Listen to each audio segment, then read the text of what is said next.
Welcome to another episode of Relics Radio. This is a family-friendly show, so the entire family can join us as we talk metal detecting, relic, and treasure hunting. You can also call in to the show at 270-495-0315 or join in the chat and post any comments or questions you might have. Relics Radio is also now syndicated on goodtalkradio.com and has a show each Sunday afternoon at 2 p.m. Arizona time. You're listening to Relics Radio of Southern Kentucky and Middle Tennessee.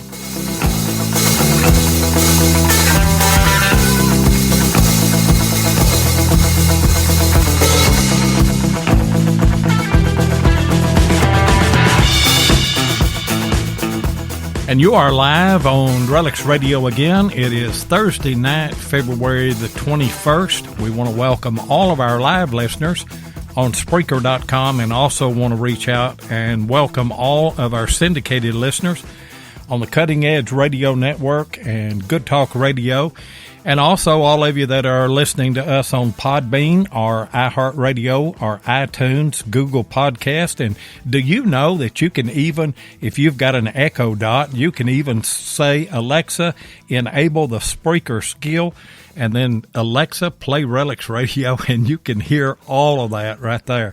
It's amazing now, the technology and everything that we have. And we are continuing our series that we're going to have all of the month of February, Women of Metal Detecting. And if you've been watching any of social media, I have put all of those promos out for tonight's show. And hopefully, well, if you're here, you either knew it or you got it. And we're just humbled that we have the kind of guests that we do. And we're going to have another one here in a little bit. A little bit of a disclaimer, Tennessee Jeff will not be with us tonight. Good friends of ours down in the Gallatin area there, his wife had a stroke 2 or 3 days ago, and it looked like everything was going good. But she had another stroke today, and they called the family in, and this it's not any kin to Jeff, but he considers them his grandparents, and so he is with them. And so our thoughts and our prayers go out to Jeff and the Stone family down there in Castilian Springs, Tennessee tonight. So as a co-host, I've got the hardest working man in podcast radio, Magnetic Marv, one half redneck. You know him as the infamous Mark Hoover. What's going on tonight, Mark? Hey, Seven. Hey, it's hard for me to stop laughing when you do that kind of an introduction. Oh, well, that's just the way I am, you know. And, you know, on a lighter side, though, our thoughts and prayers are with Jeff and with that family.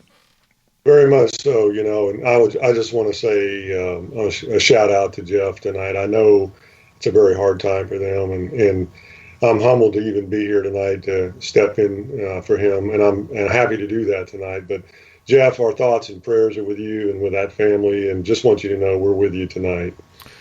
Yeah, we are, and he got a hold of me somewhere around noon, and he was very emotional. You could tell that he was really tore up about the whole situation, as he was the other day whenever he contacted me and told me that this lady, a fine man, couldn't ask for any better. We hunt his land down there.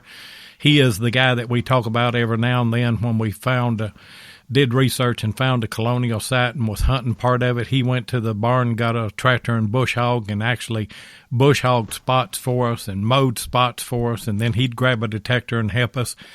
And, I mean, they are just quality folks. You couldn't meet any nicer people. So I know that the whole family is devastated over that. But we look forward to having Jeff back on this next week. I miss him, but, you're part of the team here too. And so got somebody that we can reach out to. And our guest probably more than anybody. And I'm going to let you bring her on here in just a minute. But there's a couple of things that I want to talk about to start with. We've got a big Equinox giveaway that's coming up this quarter, don't we, Mark? We sure do, and that's exciting, So Tim Henderson, one of our sponsors, has put that up to give away this quarter, and that's going to be coming up here in a few weeks. So hopefully everybody keeps listening and looking for that, because we're going to be giving that away. And you're going to have to be on the show, and we're not going to tell you which show. And you need to be a follower of this show. I looked there a while ago. I don't know. We need more followers than what we have. We have more people that listen to the show than we do followers. So if you haven't done that, go to the Spreaker app there on your computer. Don't know that you can do it on your phone. I think you can. But make sure that you follow Relics Radio, because we're gonna pick a winner one night on the show. Not exactly sure. We're not going to put in a random number draw. We've done that before. I don't like it, because a lot of times it rewards people that have just listened once or twice.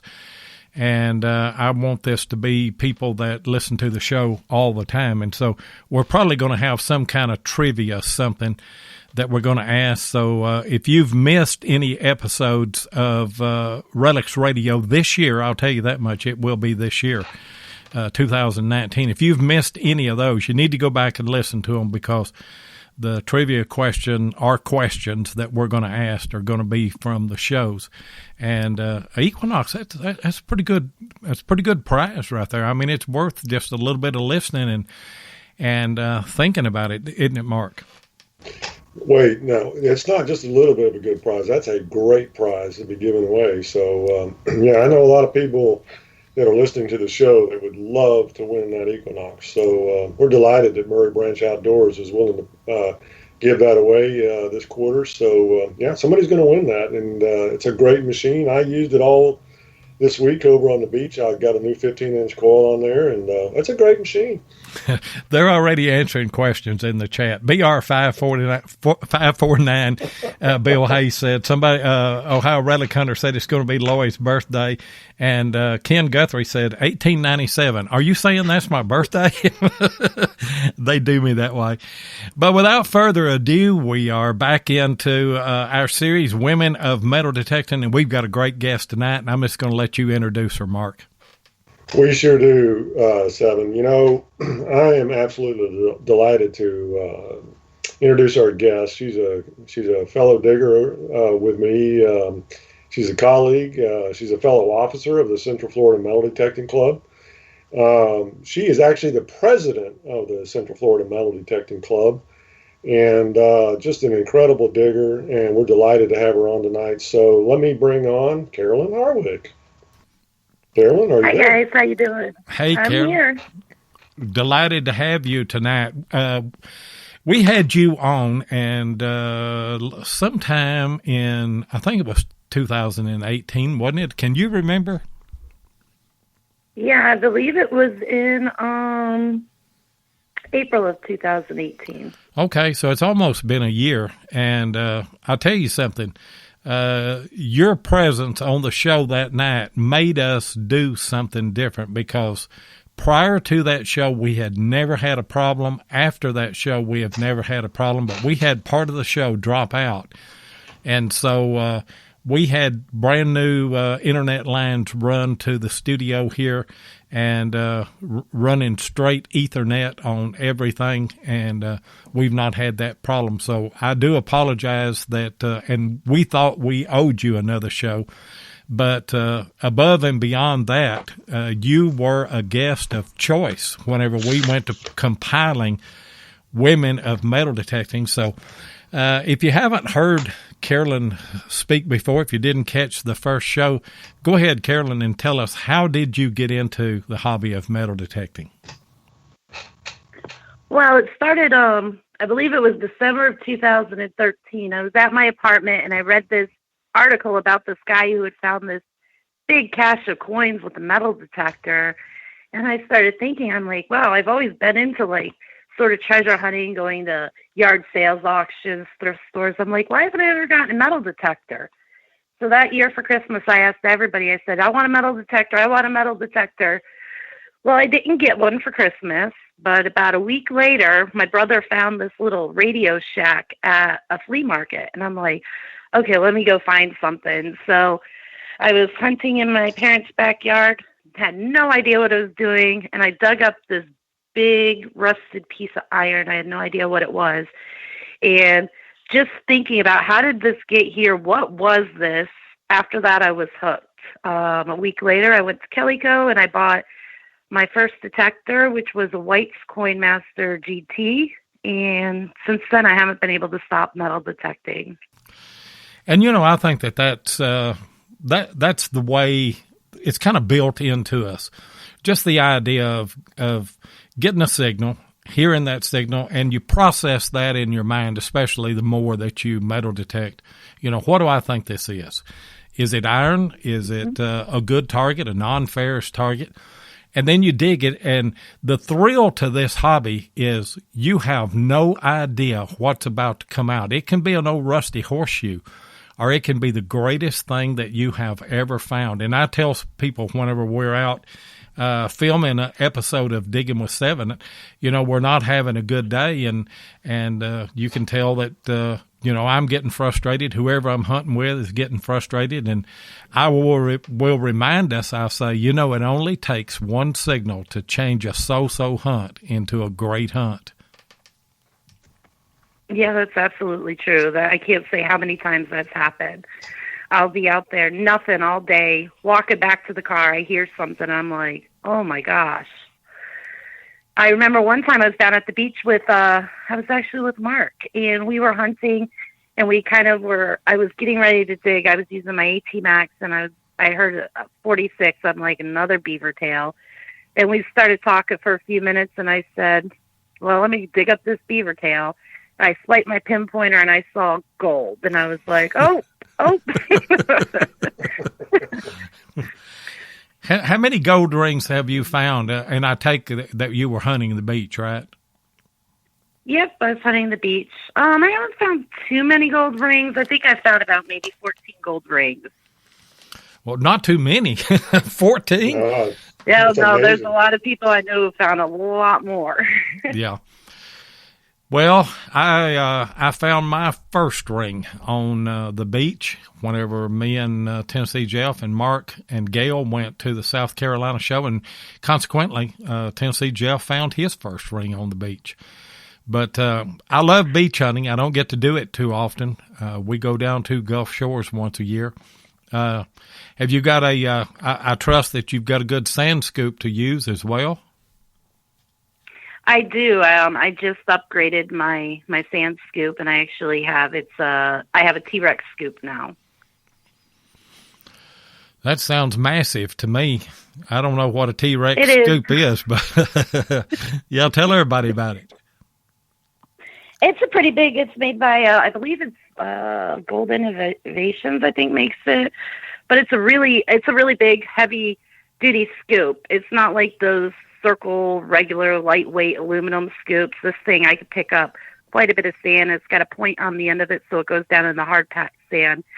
It's a little bit awkward because I'm only 5'2" and trying to carry this big scoop and my detector, but it gets the job done. It's a really good scoop. It's a little heavier too, and one of the things I learned was that you get out in the water, and a heavier scoop actually gives you a little more balance, and you're not getting pushed around as much. It gives you a little more stability.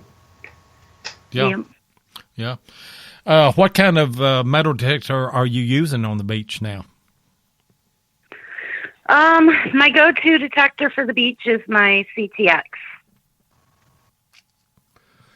You know, I had a CTX, and I'll tell you what my thoughts are on the CTX. CTX is the machine if you door knock and you hunt yards, because you can tell the difference most of the time between a piece of trash and a coin.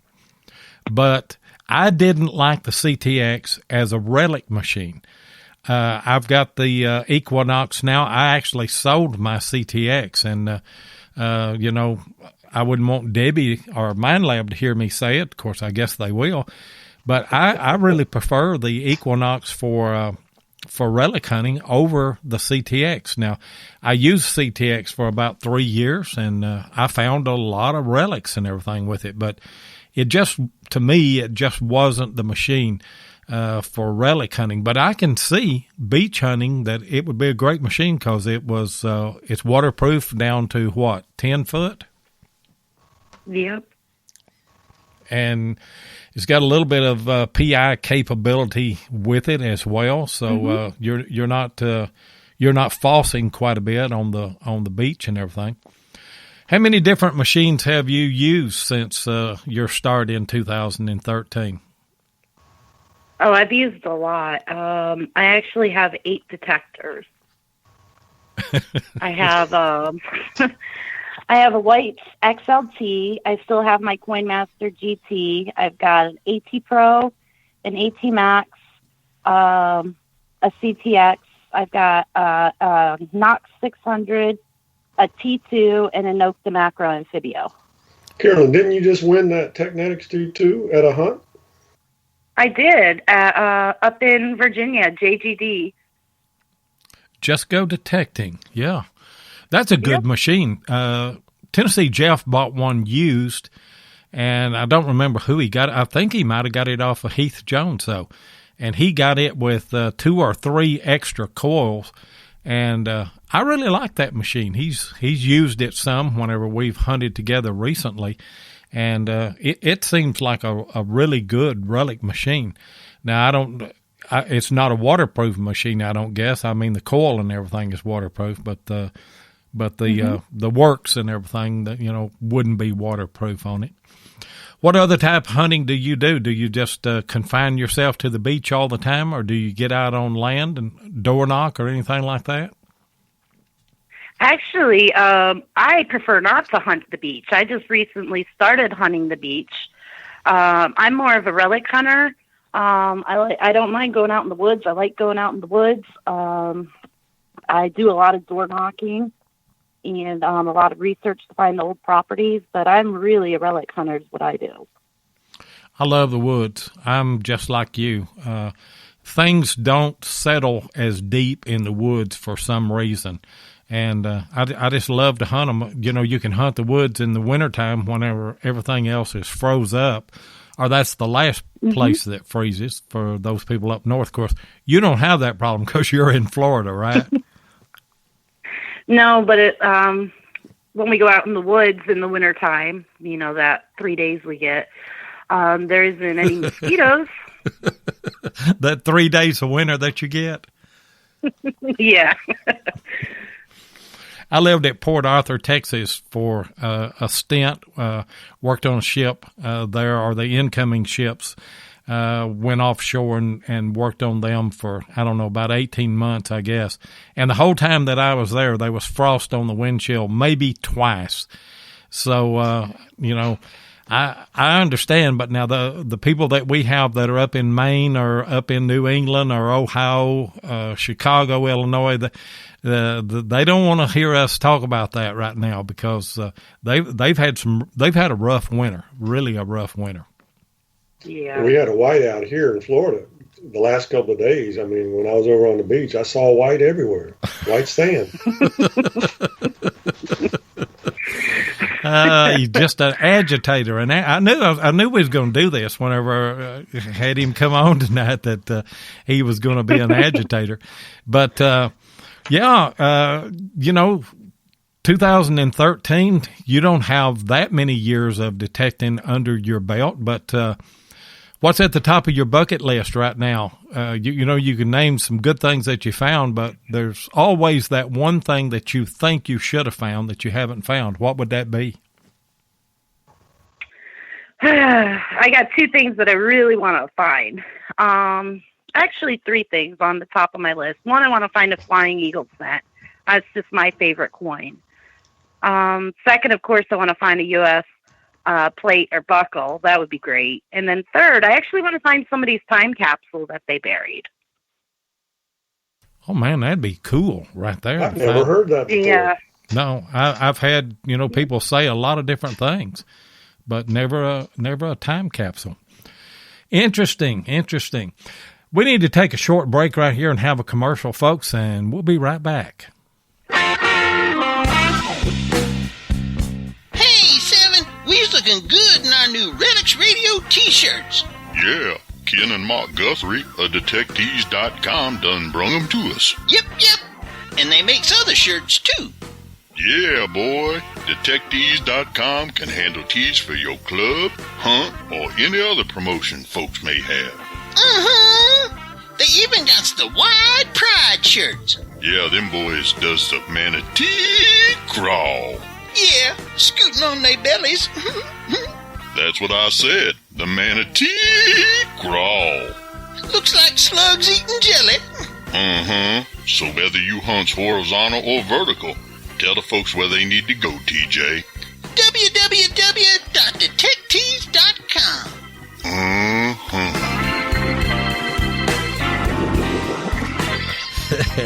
I'm like Josh Massey. That commercial just never gets old.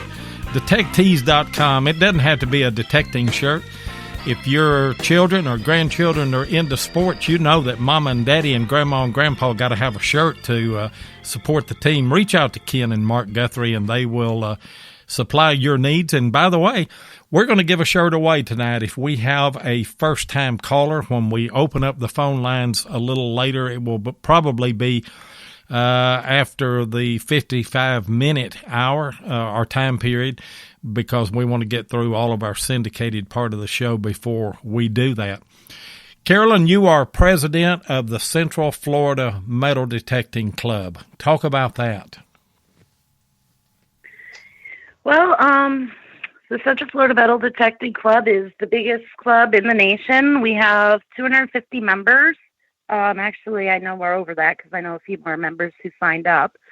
We're over 250 members. When you come to a meeting, it's a little bit chaotic because there's always about 120 people there. So many new faces. And it's just a lot of fun because going to the meetings, you get to meet so many people. We get to reward our members that are actively helping in the community find lost items. We get to see all the finds everybody found. And one of my favorite parts is putting on the club hunts. We have a club hunt every month, and I try to get pretty creative when we do the club hunts. That's my favorite thing. And I try to make the hunts fun and try to do different things so nobody ever knows what I'm gonna do. And it just keeps everything going really good. I see Ohio Relic Hunter mentioned a dead chicken. We had a hunt, and like I said, everybody never knows what I'm going to do or what I'm going to use for tokens. We were on the beach one day, and when we got there were a bunch of dead chickens on the beach because somebody, I guess it was a sacrifice for Santeria or something. And we thought we got them all cleared off, and all of a sudden one of our members says, "Hey, Carolyn, what do you want me to do with this?" And I look over in his beach basket, and he's got a dead chicken. And I'm like, "That's a dead chicken, Bill. Get it out of your basket." And he said, "Well, it's got this metal thing on its leg. I thought it was a token." I'm like, I would not sacrifice chickens and put them on the beach for tokens. Oh, me. What other creative ways other than killing chickens have you done to spice up the club hunts? We had one. We did a whole survivor-themed hunt where I had, like, immunity necklaces. I broke everybody into tribes that had to compete against each other. And it was different hunts. And you could, with the immunity necklace, even if your tribe lost, you were still in it. And it got all the way down to the last to find the sole survivor. We did a pinpoint contest, and whoever got the closest to the target, they were the sole survivor. That was a fun one we did. We just did one this past we had a President's Day hunt last weekend, and I actually took a whole bunch of coins, and I glued presidents' faces on them. And there were three presidents. Guess who found Donald Trump? I didn't know Mark did find Donaldson. I didn't know he was lost. I'm going to guess Mark Hoover. Mark Hoover is the luckiest man that I've ever known in my life. I don't know how many metal detectors he's won. Yeah, I actually found Trump, and as soon as I got the coin, I had George Washington and Donald Trump, and I said, man, I got Donald Trump. This got to be worth something. He trumps everything. Yeah, and you won a was it a 2-book thing of the presidents as well? I did. Carolyn, working with one of our sponsors, Paul's Coins over in Ormond Beach, found this beautiful set of, it's a set, it's a volume 1 and 2 of every president with a coin and a stamp set, and then a historical document that talks about the president. And I was just absolutely I just loved the set and had no idea that I had any opportunity to win it, and I won that set. So, yeah, it was great. And I'm going to tell you a little secret, Carolyn. Me and Mark, we've already collaborated on that, and he suggested to me that I do history clips in my video each week, and I normally do it on a find that I found within that hunt. And, you know, there's times whenever I know I'm eventually going to run short because I've done history clips on everything from jar lids to hair barrettes. But Mark reached out to me and he said, I've got a good idea for more history clips, and that is take a president, maybe once or twice a month and just, bring some information out about a president. And I just thought it was a great idea, so I'm going to tap into what he won there and get some information from that, and that's what we're going to do. And by the way, guys, we put those on Adventures in History Facebook page. Comes out every Friday, a new history clip does, and most of the time it's different than what I've got that comes out Tuesday on my Digging with 7 videos. Carolyn, how long were you a member of the club there before you became president? Let me see here. I believe it was only 2 years. I was a member for a year, then I was secretary for a year, and now I've been as my second year as president. That's climbing the ladder right there pretty quick. Speaks well of your character that they would elect you to be that. And what is it like to be president of the largest club in the country? Is there a lot of pressure on you about that? There is. I get so many emails. I get calls on my cell phone. People coming into Florida and they want to know about, places to hunt, if there's anyone they can meet up with, questions about our club. We get called from police departments asking to look for evidence, help with recovery of evidence. I've had other clubs reach out to me and ask for advice. We wrote a handbook last year for the club, and I've had other clubs reach out and ask, can you help us with a handbook? We started a certification program, and I've had other Florida clubs reach out to me and want to work on a certification for their club. So a lot of people, just because we are so big, they hear about us, they see us, they do a lot of reaching out. So if I'm not working or I'm not hunting, I'm usually working on club stuff. It's like having a full-time job. I can imagine. And, you bringing that up, I never thought about that. But you have people that come there for vacation, metal detectorists that live in other parts of the country. Obviously, they're going to reach out to you and ask if you know a place to hunt or know people that they could hook up with. And I hadn't even thought about the police, law enforcement reaching out for you guys to find evidence. And I'm sure that you get a lot of requests for lost personal items that people would lose there, especially on the beach, don't you? Yeah, we do. We get a lot of lost items. We have a team that we put together, and it's our search and recovery team, and they're just people who sign up that are available. We've got a map that shows who's in which area, so if I get a call and they're down the west side of Orlando, I know who to call. If they're up at Palm Coast, I know who to call. So, and then we have a team that's dedicated to working for police evidence, because we've been helping police for years, way before I was president, and the club just built up a reputation. I believe after we found one murder weapon, we got a call up in like Oklahoma or something. They wanted our team to come up there and look for evidence up there. And we're like, well, if you'll fly us there, we'll come up and we'll look. You know, there's a lot of people that detect that may wonder, you know, is it worth my time to be a member of a local metal detecting club? How would you answer a person like that? I'm going to say joining the Central Florida Metal Detecting Club is the best thing I ever did. And whenever I'm talking to somebody, whether they're in Florida, they're in Alaska, wherever they're at, I tell them to reach out and look for a club.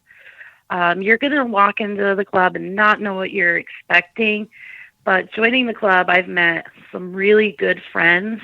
They helped me learn so much about metal detecting. When there's just so many people who are knowledgeable about so many different things, and they want to help out. They want to tell you about it, and they want you to learn. So joining a club, you're going to learn, you're going to make friends, you're going to learn stuff you never would have thought of. When I got in the hobby, I was detecting parts, looking for coins, and I thought that was exciting. And then I had some friends invite me to go do some relic hunting, and I'm like, oh my gosh, this is fun. And then they helped me learn how to, they taught me how to knock on doors, what to say. So really joining a club is the best thing, I think, that you could do. Yeah, you just Devin, go ahead, let me Mark. mention something here. Yeah, I just wanted to mention something here. You know, it's not by accident that Carolyn's the president of the club. I know we have a lot of people listening. Carolyn's extremely hardworking, and you can probably tell that by all the things she's involved in. But she also won the Detectorist of the Year at our club a couple of years ago before she became president. And I know she spends a lot of time out detecting, and she is very good at the hobby, and it's no fluke. And she actually went to the CWPPO up in Ohio and found the find of the hunt that week as well. So she knows what she's doing. She works extremely hard.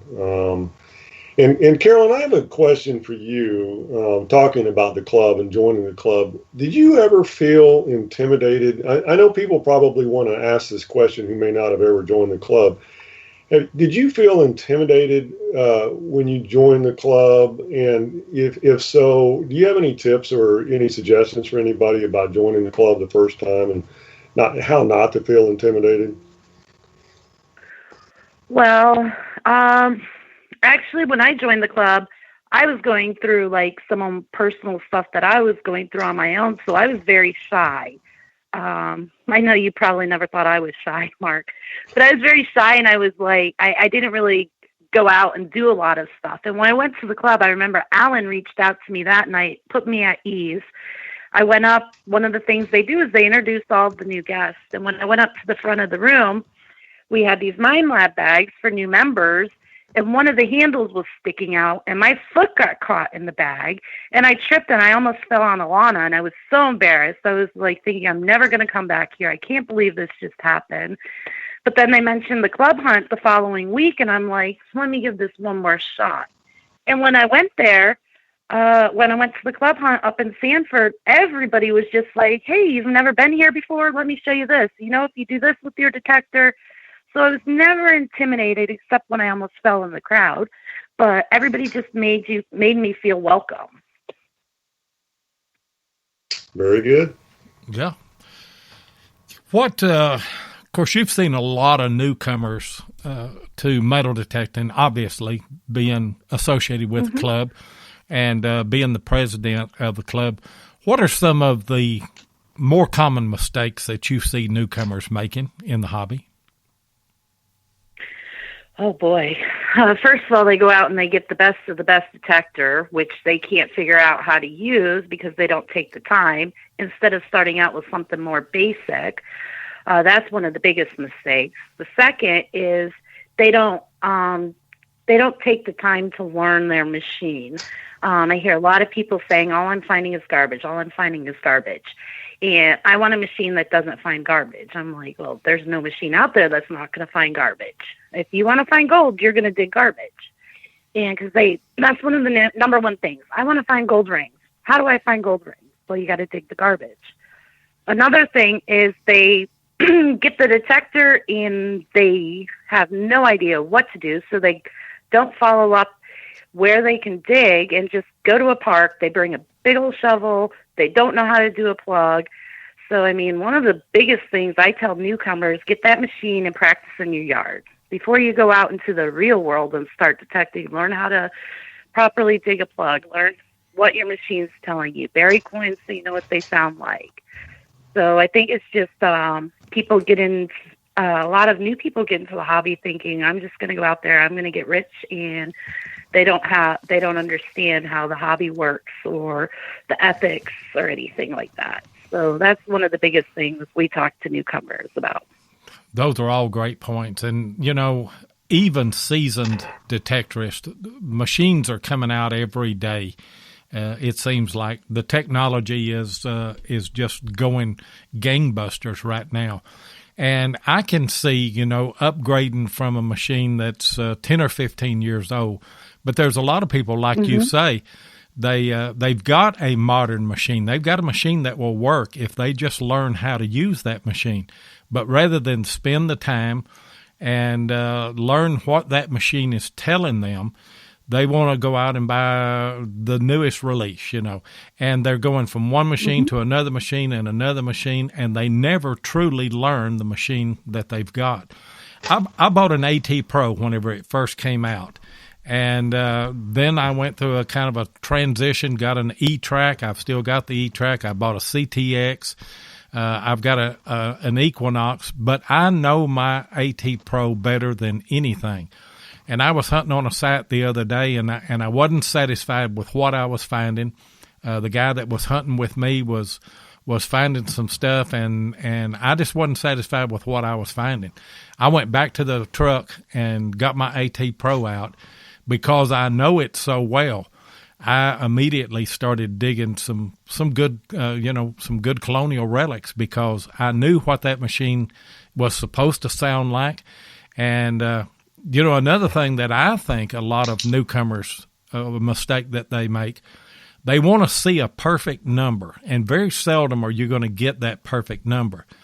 I started out with an old Whites back in 1975, 76. Didn't have a meter on it. Didn't have any numbers. You had to listen to the sound.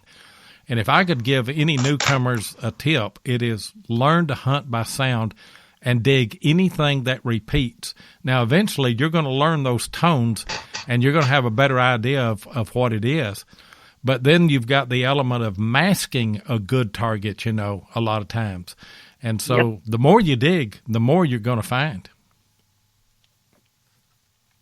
Yep, that's true. For a long time, I have a hard time when I'm digging. I'm like, oh, man, I know what that is, but it might not be that. And I just have to dig it. I dig way too much.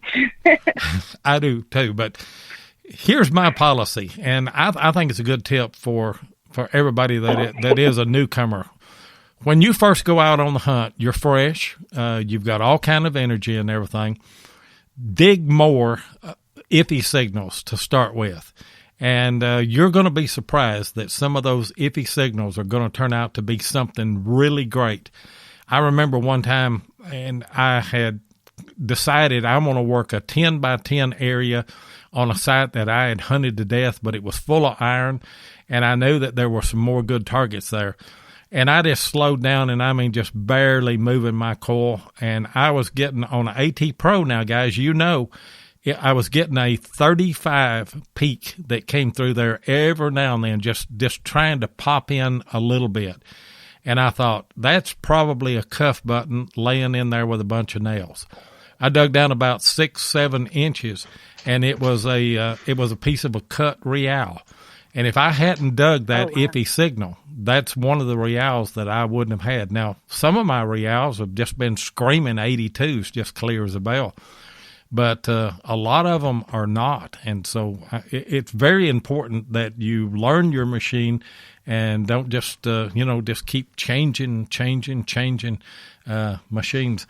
And Mark sent me a message. He's the business end of this. Don't forget the commercial. So here's our commercial. If your passion is metal detecting, then you know how much your success is based on the equipment you use. Let my buddy Tim Henderson of Murray Branch Outdoors in Murfreesboro, Tennessee, help you with that. Tim is an authorized dealer of Mine Lab, Garrett, XP Deus, and macro detectors and supplies, and also carries many aftermarket items. Murray Branch Outdoors is not only competitive in their prices, but the service after the sale is second to none. Tim not only sells detectors, he uses them, and so he can answer any question that you might have. Murray Branch Outdoors also deals in used detectors, and he'll take your old detector in on trade when you decide to upgrade. So give Tim Henderson of Murray Branch Outdoors a call at 615-948-4611 or visit his website at www.murraybranchoutdoors.com and be sure and tell him Relics Radio sent you. And we do endorse Murray Branch Outdoors and Tim Henderson. And I noticed in the chat that Tony, North Florida Beach Hunter, he recently bought a Knox 800 and Gray Ghost headphones. He said, I'm looking forward to going to the surf and using that. And also, our good buddy Dennis Grettencord just bought a 6-inch Equinox coil from Tim, and I know he's excited about using that, and we're supposed to hook up with Dennis probably in the spring. We were going to try to do that earlier than that, but with the rain and everything. And by the way, Tim is the one that's giving away that Equinox sometime this quarter, so keep listening to Relics Radio for a chance to win that. In this segment here, Carolyn, we want you to talk about y'all got an upcoming hunt April the 6th, don't you? Yes, we do. It's going to be our 7th annual Central Florida Sunshine, Silver, and Relic Hunt. And it's going to be, we've got a lot of sponsors signed up. We're going to have KG and Ringy are going to be there from the Diggers, and Carlotta's actually going to be coming down as well. We're going to have She Detector there. I'm working on getting Carl Fismer to come back again. Nocta Macro is our platinum sponsor, and we're going to be giving away 3 amphibios, 3 cruisers, and also 3 of their new scuba detectors. We're also going to have some AT Maxes that are going to be raffled away. Raffled off. We're also going to have another AT Max that we're giving away. I think we're up to 13 detectors that we're going to be giving away. We've got over $15,000 worth of coins that are going to be planted. Everything from, we've got war nickels, buffalo nickels, shield nickels. We've got flying eagle cents, large cents, 2-cent pieces, 3-cent pieces, silver dimes, $half, Morgan dollars. I mean, we've got so much stuff going in the ground. And in our relic hunt, we've got so many flat buttons. We've got 3 ringers. We've got round bells from the Seminole Indian Wars. We've got anything you could think of that you would find on a Civil War site. It's going to be in the hunt. Compared to the other hunts, I think it's more like triple, but I'm going to say doubled the targets in the ground. We doubled the hunt fields. It's just going to be a really good, fun hunt that day. The best part is you're going to meet a lot of great people, and Carolyn's going to be there, and I'm going to be there. Not that everybody wants to meet me, but anyway, lots of great people. And I know we've got somebody coming from Massachusetts. We've got somebody coming down from Ohio. Last year we had somebody from Oklahoma. So with KG and Ringy being there and some of the personalities we're going to have there, I know we're going to have just a wonderful group of people there, and it's going to be just a ton of fun. And you can win something. Obviously, you can win something. And I've never heard so many detectors being named off there. Is anybody going to leave there without a prize? I hope not. We're giving away. Well, a lot of stuff's going to be given away for tokens, but we're also going to, everybody that signs up, they're also going to be given tickets, and we're going to be giving stuff away just for signing up. So there's going to be lots of prizes. And to get an opportunity to meet KG and Ringy. But I tell you, on the top of my list, I want to meet Carlotta Brandenburg. We had her on. Such an interesting person. So much fun to get to talk to. I'm looking forward to meeting her someday, and I see that she's in the chat. And also Allison Walker. She's going to be our guest next week. So we've got a good lineup here, but it just sounds like that you guys have. Now, how many days is this? Just a one-day hunt? It is a one-day hunt. This year we're actually going to have a meet and greet the night before at a local golf club, and that's going to be from 5 to 7. Just everybody can mingle, talk to each other. There's a restaurant and a bar there. And then the hunt is the next day. It starts, we start setting up at 8 a.m. and the first hunt starts at 10. And the last hunt ends around 4:30. So there's 5 different hunts. And I had just a little bit of a hand in some of the prizes or some of the finds that you're going to find there, because at the South Carolina show, Mark was walking around, and he told me, he said, I need to find some flat buttons if I can. And so we went walking around looking, and he bought one group off of a guy. And we came around to another batch. And how many buttons was in that thing, Mark? I don't know, Lloyd, but, that was an amazing deal. When you pointed that out and he gave me the price, yeah. I think your jaw fell on the ground, because I think you wanted to buy it before I got to it. No, I'll tell you why my jaw fell on the ground is because I love flat buttons. There's nothing that I would rather find than a flat button, because I know that the reals are close by. Obviously, I love finding reals, but the colonial relics, that's my passion, is to find them. And I just feel like that they are so valuable. And then here's a box, and the guy, it looks like there's 100 buttons in the thing, And so I said, what are you wanting for those? And I don't know, he said something like $2 or $3 a piece. I said, no, I'm not talking about a piece.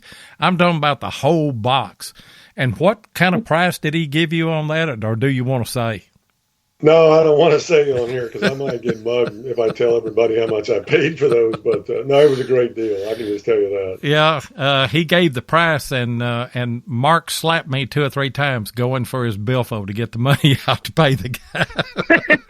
But, Lloyd, right after that, we had one of our other officers, one of our other board members, was up in Virginia and brought back almost twice as much as what you saw me pick up in Charleston. So I'm going to tell you, I can't believe how many relics we're going to be putting out there, because what I picked up and what Carolyn has gotten and what this other board member brought back, we have way more stuff than we've ever had before. That's great. I'll tell you, it really is. It's great. And if you pick up or you detect a flat button during all of that, it's gonna increase your ability to be able to read targets. You're going to start digging things that you normally don't dig, because that's kind of in the junk range. A lot of those targets are. They sure are. Yeah. Dig it all. Dig it all. I also want to mention, Chris, I saw somebody mention that Krispy Kreme will be there, free donuts for everybody. Well, there you go. Who can miss it there? Hey, guys, in order to get everything into syndication, I'm sorry, but I need to run one more commercial. Be right back.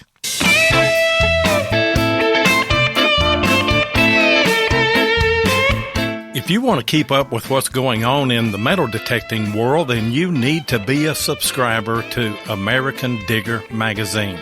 Butch and Anita Holcomb are the publishers of the magazine and have won awards for 3 straight years for being the best digger magazine on the market.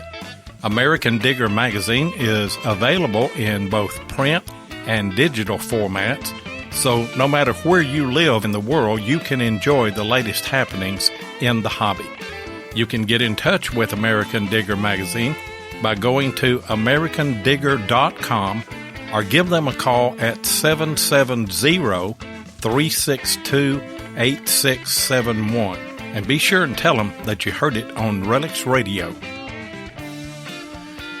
And for those of you that don't know, I am now a co-host and the producer of American Digger Magazine's Relic Roundup every Monday night at 9 o'clock, along with Butch Holcomb and Anita Holcomb, who are the publishers of the magazine, and Jeff Lubert out of Colorado. So I'm delighted to be on that crew as well. Now, didn't you, Lloyd, win a certificate for your article on the Great Silver Horde? And aren't you going to have a discussion on that on Monday night's show on a Relic Roundup? That's right. With Jeff Ford, the Great Silver Horde. If you haven't seen that, go to Plugmaster Ford's videos. Wes Stringer is the one that landed up on this horde hunting around where an old barn used to be. And evidently somebody had buried the Cohens years ago. And I forget how many silver coins that they found. And I just thought it was a wonderful story. But anyway, he brought in Jeff Ford and Chris Heimsoff as well. And so I reached out to those guys, and they came to Gallatin, Tennessee, and did a photo shoot there, and I interviewed them and did the article, and it's in the January-February issue. And so to promote the magazine, this Monday night we're going to highlight that article that I did as well for American Digger. And yes, I did win a certificate, or get a certificate of appreciation for doing that article for that magazine.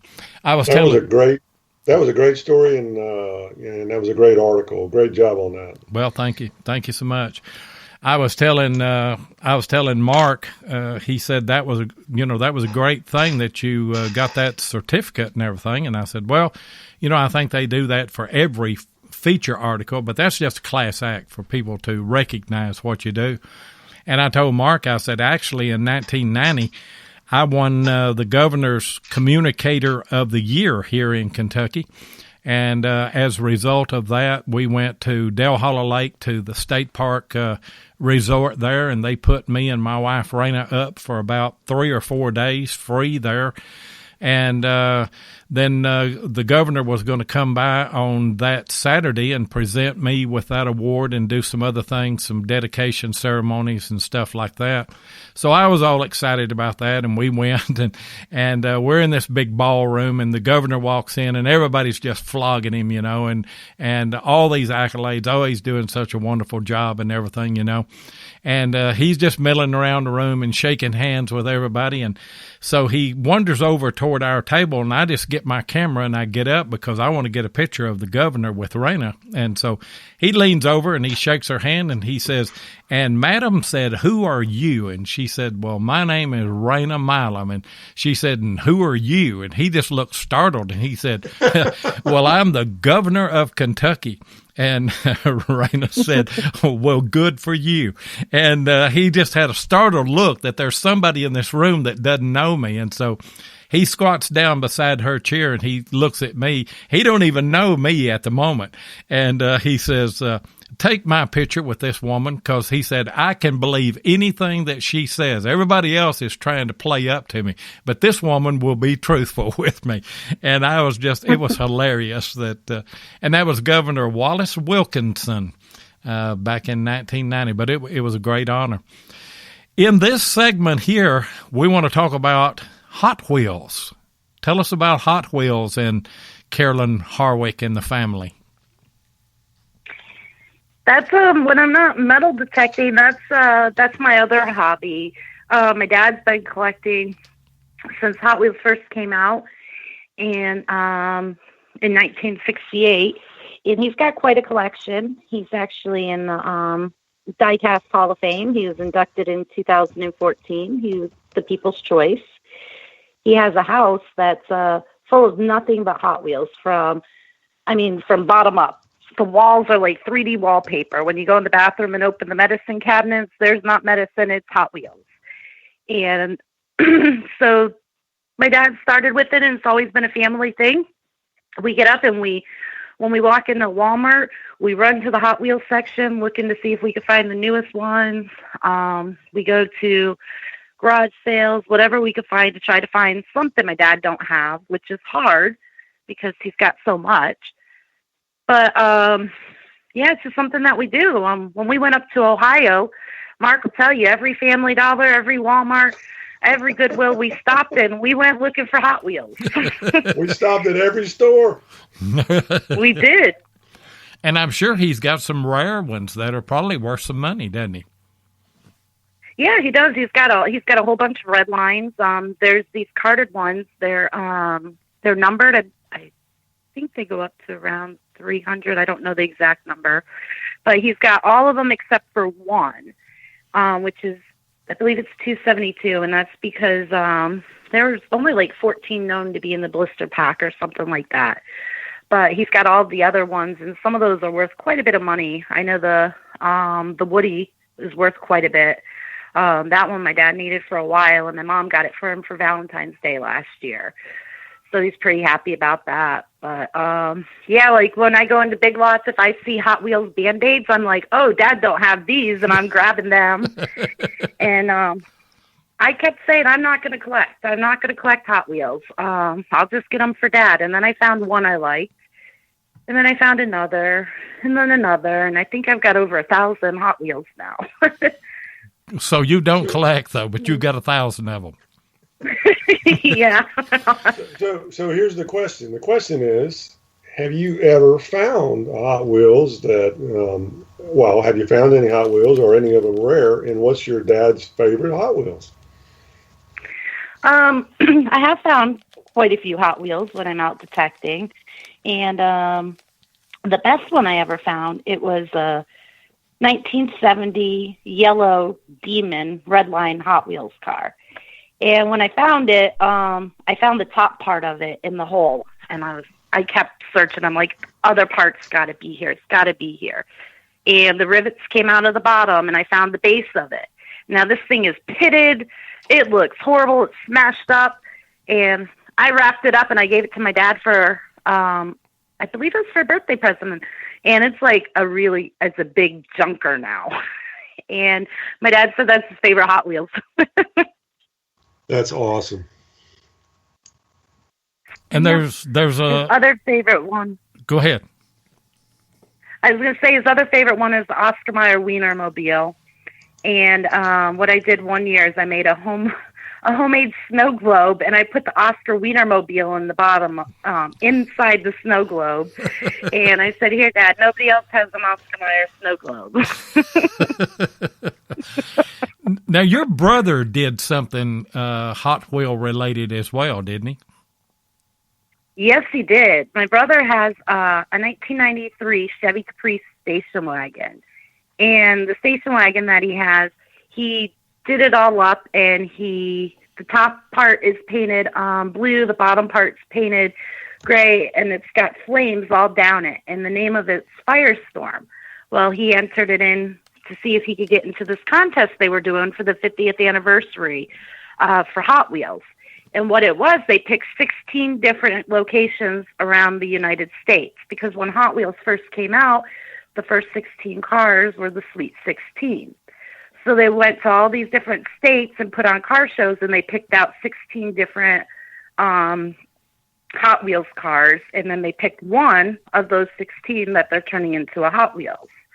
Well, my brother, he got selected, and we went down to Miami, and he entered his car, and he didn't win, but he got so much feedback from that car. Everybody liked it, and it was pretty cool going down there.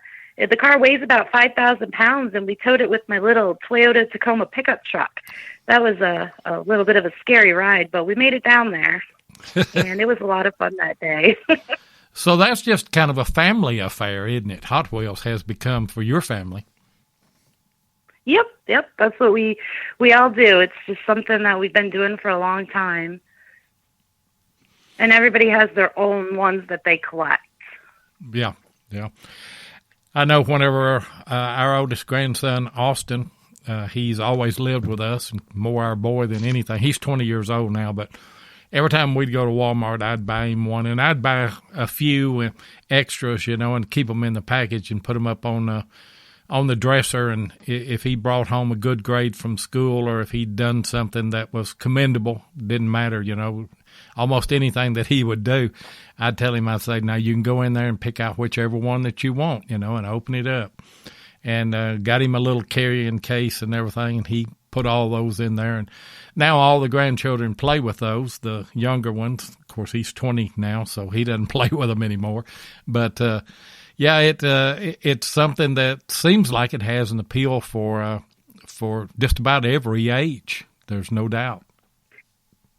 One of the cool things that we do every year is I go with my parents. There's this big car show in Daytona Beach, and it's called the Turkey Rod Run. They do it during Thanksgiving weekend, and they have one in March as well.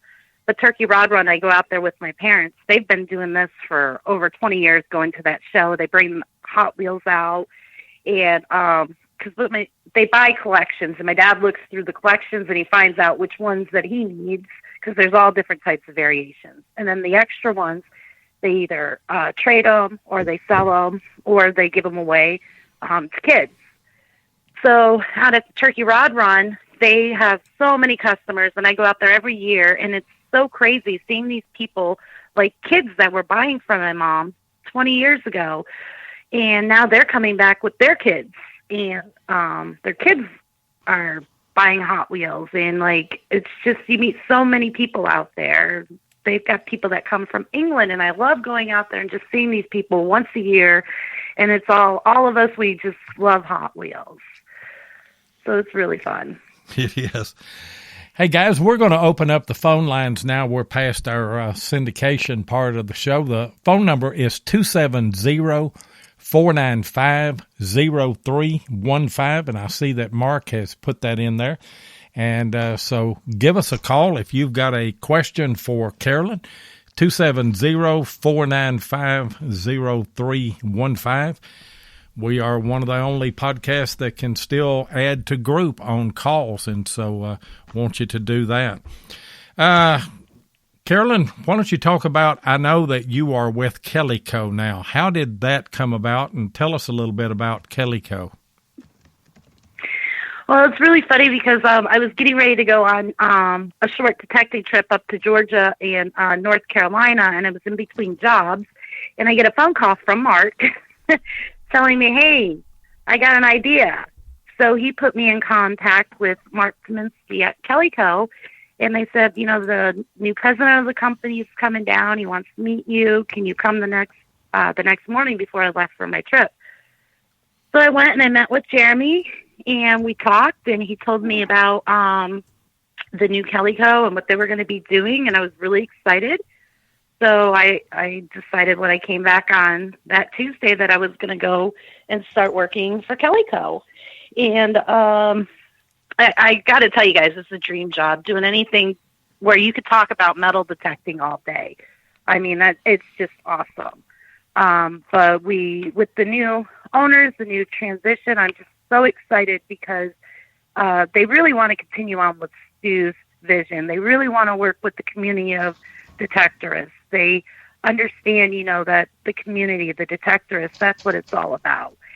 And so we're reaching out. We just helped Doug out at the Penguin Dig. We sent him some stuff for his dig that's coming up, and I'm going down to TCAS in a couple weeks. I'm going to be representing Kellyco there, talking to people about Kellyco, that we're still here.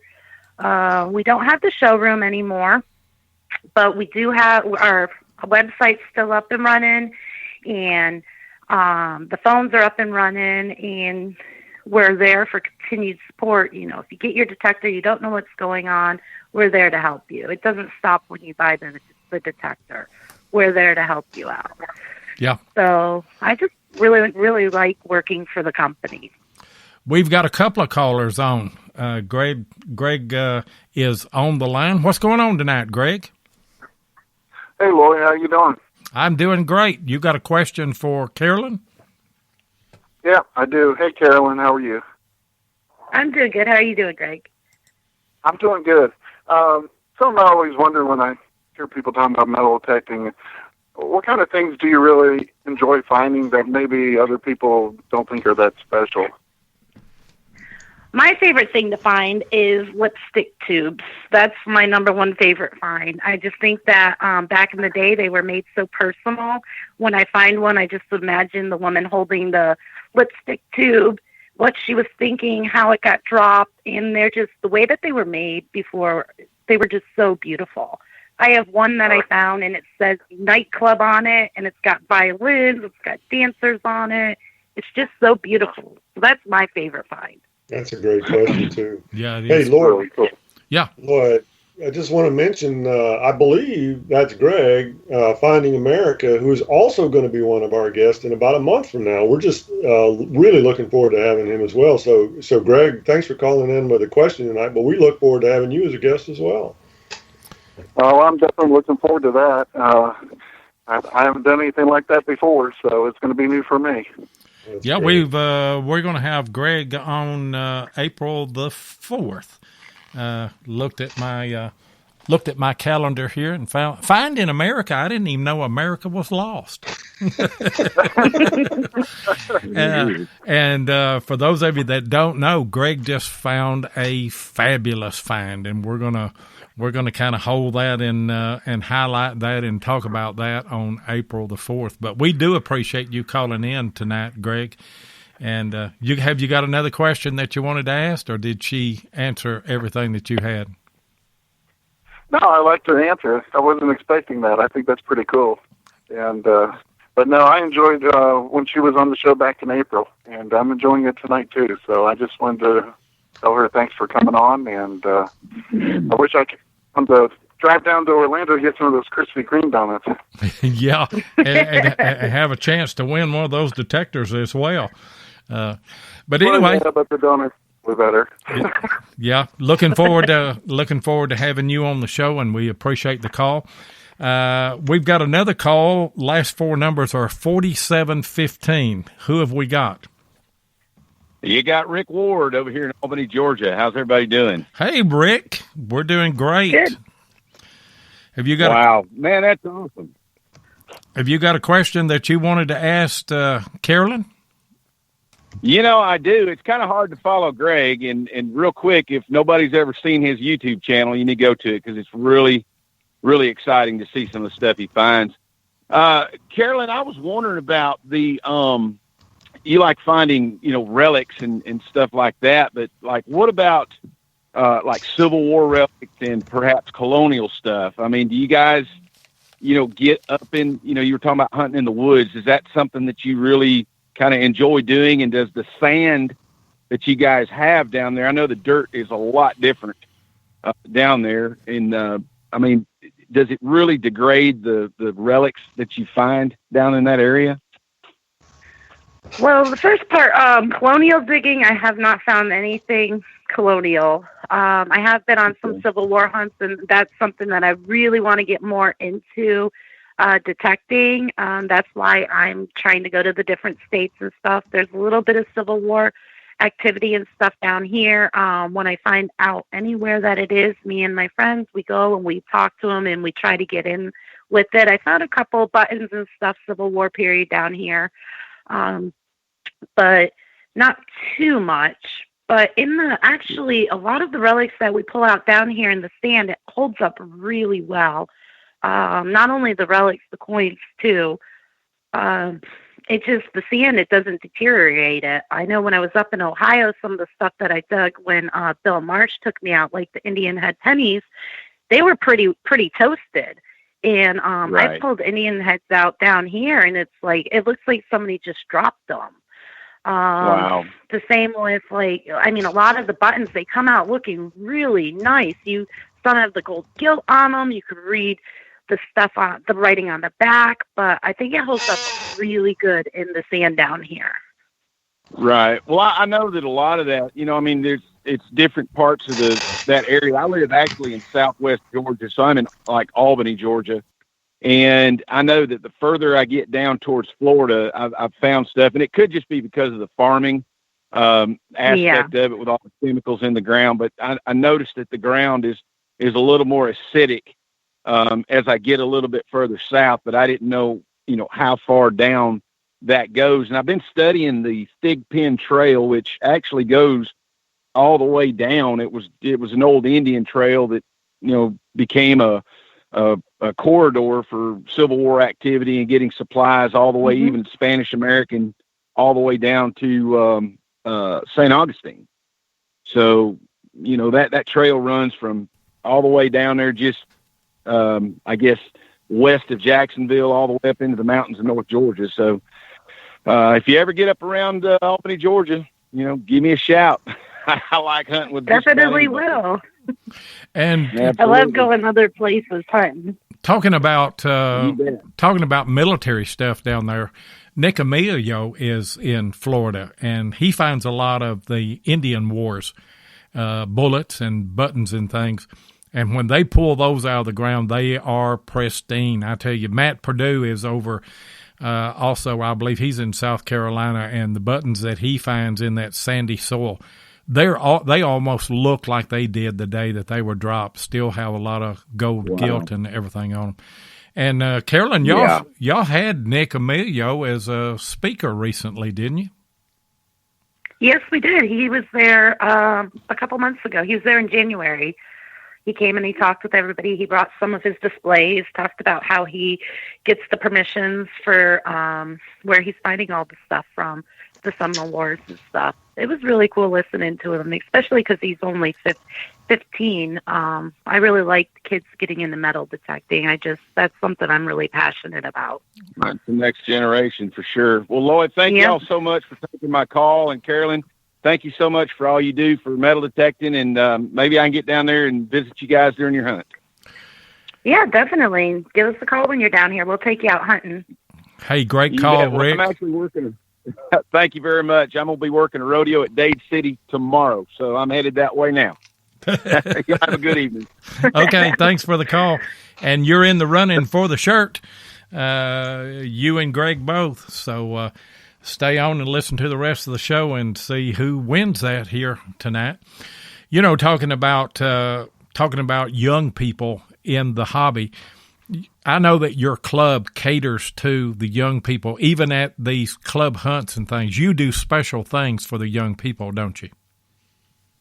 Yeah, we try to have kids hunts. We've got quite a few kids at our hunt we just had last Saturday. I believe there were 7 kids that were there metal detecting, which was really cool. But we do on the beach, we'll have kids hunts and do different things just for the kids. We try to make sure all the kids find a token when they're out, so they'll try to win something. But yeah, we're really starting to get more kids in the club. And I was looking at my calendar earlier today, and I'm very fortunate here where I live in a small county in Kentucky, and I taught a little bit, subbed a little bit with the school system here off and on. But I'm allowed each year to go to every elementary school, the middle school, the high school, and give a presentation on the Civil War in our area here. And I always take a handful of bullets and a few buttons and things with me, but mainly the bullets is what they like. And I will talk about the Civil War, and actually one of the schoolyards that I speak at, part of the Battle of Tompkinsville happened on that schoolyard. And those children, if they've never heard my presentation, they don't know that. And, you know, you kind of see them, it's kind of lackadaisical as they're listening to the speech and everything about the Civil War, but then you're pointing out parts. I do a slide presentation, a PowerPoint with that, and I'm able to show them where the troop movement and everything was. And then I begin to pass out those bullets and let those kids hold them in their hand. And history just comes alive for those young people, doesn't it? Yep, it does. It really does. We did something similar down. Jim Fielding, our vice president, went down to a community center in Orlando, and he gave big a presentation to a big group of kids, and he brought the Civil War bullets, and those kids just got so excited. They were so excited to bring it home and show their parents and their grandparents because they knew that they were going to like it. And I really think if you get to the kids at the right age and you teach them about history, I really think some of these little things that we do, visiting schools or community centers or helping out with Boy Scouts, I don't think that we understand what an impact that can have on a kid and how that small little interaction can change the way, change what they're going to do in the future. I mean, it can really make a difference with the hands-on look at history.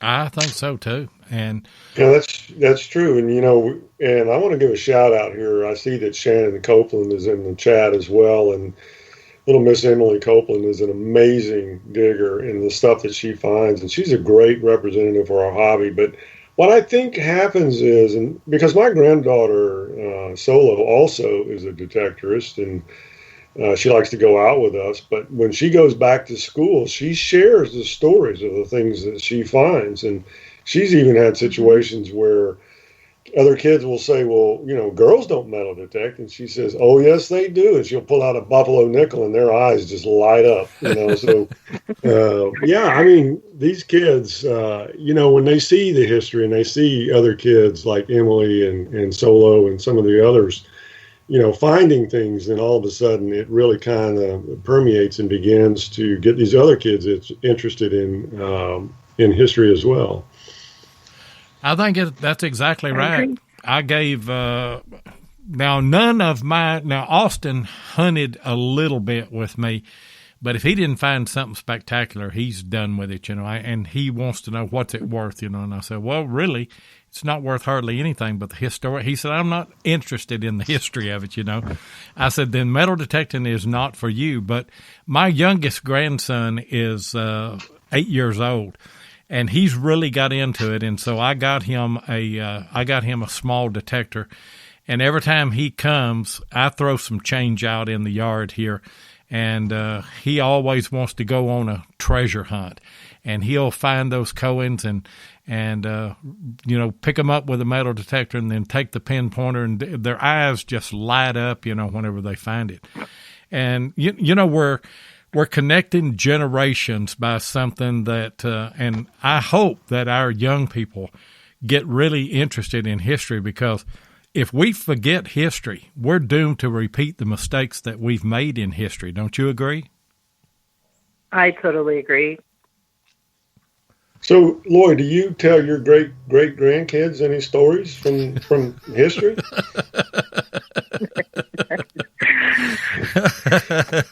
I'll kill you after the show's over. That's what I had to put up with, Carolyn. They all of them in the chat and everything, they claim that I went to school with Abraham Lincoln and everything, you know. Now, Abraham Lincoln was he was in high school whenever I was still in elementary school, but, you know, we're close on that. But I tell you what, I love children. I love being around them and sharing things with them. And, you know, there is so much, it seems like now more than ever, there is so much a gap between the generations. Anything that we can find that will connect those generations back together, I think is a plus. I agree. I really do. And you were talking about Miss Emily there a while ago, Miss Emily Copeland.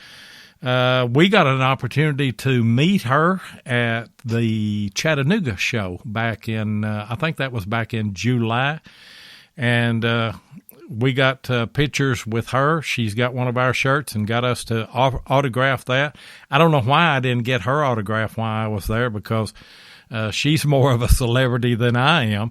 And she is a great detectorist. I know that Butch Holcomb has gone out and hunted with her. And Butch, he told me, he said, there's a lot of people that question whether she really finds. He said she finds her own finds. And recently found a U.S. box plate. And if you haven't seen that video of hers, you need to go and see it. It's Little Dirt Diggers. But love kids and love the things that are being brought up. And don't you think, Carolyn, that some of the metal detecting companies, don't you think that they've kind of caught up with that?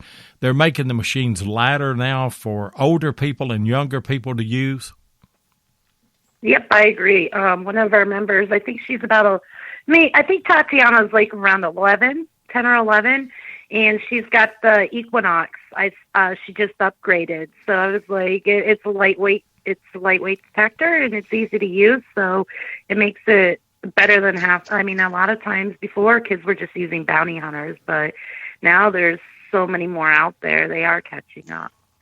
But I did want to say, I know there's a lot of people in the chat, and I see tons of people. There's a lot of people I really like, but I have a confession. My favorite person to follow on Facebook that I get the most excited about is Emily. She's my Little Dirt Diggers is my favorite page. Because she just gets so excited about everything she finds. She does. And she's a joy just to be around and just to talk to.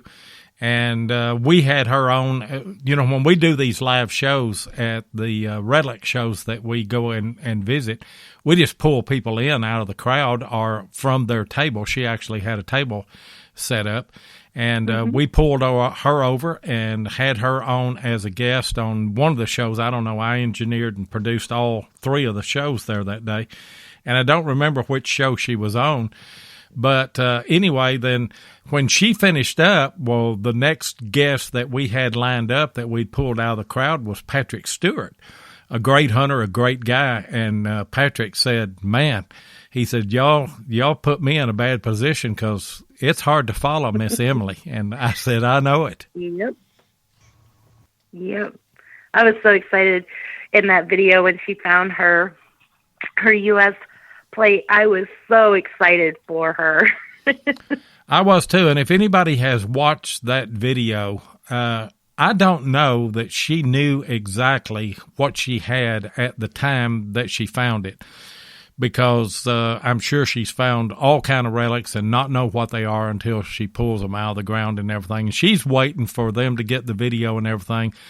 And I think her mom and dad were pretty sure that it was a box plate. But anyway, Miss Emily gets that box plate out, and she does a countdown. She's saying, let's go. And they said, no, we want to go live on Facebook and wait until we get some people on here. And she's all ready to get in the hole, get the relic out and look at it and everything. And she starts counting down 10, 9, 8, and they're slowing her down. And finally she gets to 3, 2, and they're saying, wait, 2. And then she goes to 1. She pulls that out and turns it around, and that U.S. stares back at her. Yep. Did you see the shock on her face? And she got emotional about that, didn't she? Mm-hmm. Yes, she did. She really did. That was just so awesome. It was priceless. I think I watched it a couple times because it was really good. Yeah, that was an epic moment for sure. And I'm not able to watch the chat. Guys, if y'all are saying anything to me in chat tonight, Tennessee Jeff and Mark Hoover generally watch that and pass me questions and things. But I do see that Ohio Relic Hunter has put a link in to the YouTube video where she found that. So thank you, Bill, for doing that. Anything else about Kellyco that you want to talk about? What kind of plans have you got with them upcoming? Well, I do have a little project that I'm working on. I can't really reveal too much, but it's something really cool that Kellyco's working on that I'm going to be heading up, and that's really about all I can say about it right now. But when I get more information and I can't say what it is, I'll definitely let you guys know. But it's something pretty big. Well, that's great. That's great, and we're looking forward to hearing more of that. I tell you what you need to do. You need to talk to them and arrange for them to send you to Chattanooga in July to that relic show, so we could have a chance to meet and maybe even go out and hunt during that time. I'm trying to look on my calendar. That is going to be July the 27th and 28th is the Chattanooga, Tennessee Relic Show with American Digger Magazine.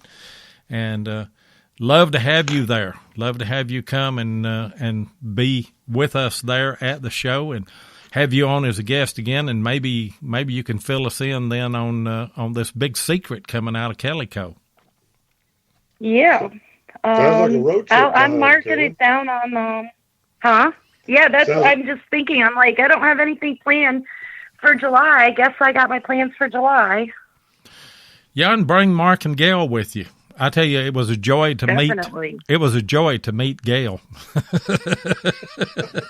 Yep, Gail is awesome. Just Gail. Did Mark tell you what we did to him? And I didn't do it. I didn't have anything to do with it. But Tennessee Jeff bought a piece of Civil War artillery. I don't know what that thing weighed. It probably weighed 30, 40 pounds. Did you see what he did to Mark Hoover? I did. That was not funny at all. We were getting ready for the load out there, loading all of our equipment up and everything. And Mark had a backpack, and Jeff said, "Watch this," and he stuck that down in there. And I said, "Well, guys, I guess we've got everything. We can load everything up and go get us something other to eat somewhere." And Mark picked up that bag. He said, "Goodness gracious, what is in this bag?" He couldn't even get the thing out. It was so heavy. Yeah, we had a ball there. But yeah, talk to Kellyco and get them to send you to Chattanooga. You'll have a wonderful time there. There's no doubt. And it's good advertisements for them as well. Yeah. I just wrote it down, and when I get into work tomorrow, I'll be there. I did want to tell you guys, if you guys didn't know, Kellyco is open on Sundays now, and I'm usually working on Sundays. So if you have any questions, you need anything, we are open on Sundays too. Why don't you go ahead and give us all of your contact information, if you will? Yeah. Well, my email is Carolyn Harwick at Gmail, and on Facebook you could just look up Carolyn Harwick, and I'm on Facebook. And then I'll give you my cell phone number. It's out there anyways. It's 407-580-2676. And if you can't reach me one of those three ways, I don't know how else you could reach me. Well, now, if they call the Kellyco number, they can ask for you, right? Yeah, they can. And you're also on Facebook. Yep. Just Carolyn Harwick on Facebook. Are you on Instagram or Twitter? I have an Instagram, but I gotta start using it. Yeah, if you get into promotion like I have been on these shows and everything, I am burning Twitter up with promos and everything. But I think it's helping because we're having a lot of people that are coming in that realize the quality of the guests that we have, and no exception tonight. Carolyn, you have been an absolute wonderful guest. You got anything to add or ask tonight, Mark? You know, Carolyn, I just have one last question for you, and that is, when you started in metal detecting and you came to the club that first night, did you have any idea or any thought that you might be doing everything that you're doing now back then? I had no idea. No idea. I just, when I got into it and I started, the more I learned, the more I wanted to learn. And I found out that I had a passion for metal detecting, for history, and I never knew it. And so, yeah, that meeting, making that choice to go to that meeting, I'm just so happy that I did that, because I'm happy with the way everything turned out. Well, that's great. I'm glad that I came to the meeting as well and met you and met all the other folks in the club. I mean, Gail and I'm just absolutely delighted to know you and Phil and everyone else in the club. So, thanks for welcoming us in when we came in. Yep. And thank you for coming on here tonight. It's been a great show. All this month we are featuring women of metal detecting. And let me go ahead and say this. This is not all of the women that we have had. We've had women on prior to this series that we're doing, and we're going to continue to have women on in the future. We've got Allison Walker next week, and that will pretty well finish out our special February series of women in metal detecting. And I tell you what, guys, don't miss this show. It's going to be another great show. But we just want to reach out to you, Carolyn, and best of luck with the Central Florida Metal Detecting Club. Best of luck with Kellyco, and hope you find some Hot Wheels. Me too. And if you guys will hang on the line, I'll close the show out, and I'll speak with y'all before you hang up tonight. Hey, guys, if you enjoy metal detecting podcasts like this, we want to remind you to check out Beyond Sight and Sound with Josh Kimmel. He's on Sunday night and Wednesday night at 8 o'clock Eastern. And then check out All Metal Mode with Mike Hare and Gypsy Jules on Monday night at 8 o'clock. And then American Digger Magazine's Relic Roundup with Butch Holcomb, Jeff Lupert, and myself. We're on Monday night at 9 o'clock. Hardcore Metal Detecting with Derek Asklar and Craig Talley are on Thursday night and Saturday night at 8 o'clock Eastern. And then XP Team USA with Dave Kimball and Grant Hansen. They are on every other Friday night at 8 o'clock, and they're going to be on tomorrow night, and I believe that their guest is going to be Josh Kimmel, so don't miss that show. And again, our prayers and our thoughts go out to the Stone family and to Tennessee Jeff, and we hope that that situation, that there is a good resolution to that. But anyway, we will be back here next Thursday night at 8 o'clock Eastern with special guest Allison Walker, and we'll see you then.